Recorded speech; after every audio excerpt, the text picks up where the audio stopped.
Unit 10. Flower Power. The city of Tokyo, Japan, is divided up into special areas. Many people are familiar with famous wards such as Shibuya and Shinjuku. However, those are just 2 out of 23 wards that make up the whole city of Tokyo. One ward on the west side of Tokyo is named Suginami City. Visitors to Japan probably would not put Suginami very high on their list of places to see. This is mostly a residential area, although there are some nice clothing and antique stores there. Suginami boasts more than 300 city parks, in addition to 3 metropolitan parks, and even the name of the city comes from the Japanese word for cedar tree. Certainly, the city is a pleasant place to live for its 500,000 residents.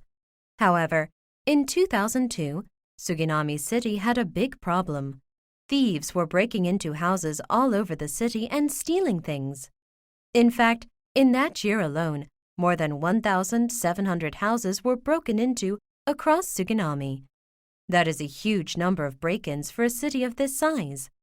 The police and officials in Suginami knew that something had to be done to curb all of the crime in their area. Finally, they came up with the idea of using flowers to curb crime in Suginami. City officials encouraged residents across the city to plant flowers around their houses and along streets, especially in places where thefts frequently occurred. The idea was that if people were outdoors taking care of the flowers, they would be watching people come and go at the same time. Thieves would be less likely to strike in areas where people were outdoors watching things closely. Over the next few years, Operation Flower seemed to work surprisingly well. Just 2 years after residents of Suginami began planting flowers on streets and in front of their homes, crime in the city dropped 80%. Of course, the flowers can't take all the credit for the huge reduction in crime. The city also installed 200 security cameras around areas with high incidence of crime.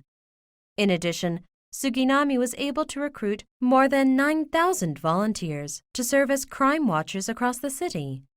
Maybe one thing that helped them recruit so many volunteers in the end was Operation Flower. Many of the volunteers probably enjoy walking around their neighborhoods, admiring the flowers that have been planted while they do their duty as crime watchers. Listening. My neighborhood. Listen to the dialogue and choose the best answer. I'm surprised that Operation Flower worked so well in Suginami. Why are you so surprised? It seems logical to me that if people are outdoors all the time, thieves won't have as many opportunities to get into houses and steal things. The thing I can't believe is that planting flowers would actually make people spend so much time outdoors. There are lots of trees and flowers planted around the houses in my neighborhood, but I rarely see people outdoors taking care of them. How do the plants grow if nobody takes care of them? People do come out on weekends to take care of the plants. They just don't come out every day during the week. Are there many incidents of break-ins where you live? No, I've never heard of thieves breaking into any of the houses where I live. Then maybe it's enough for people just to come out on weekends.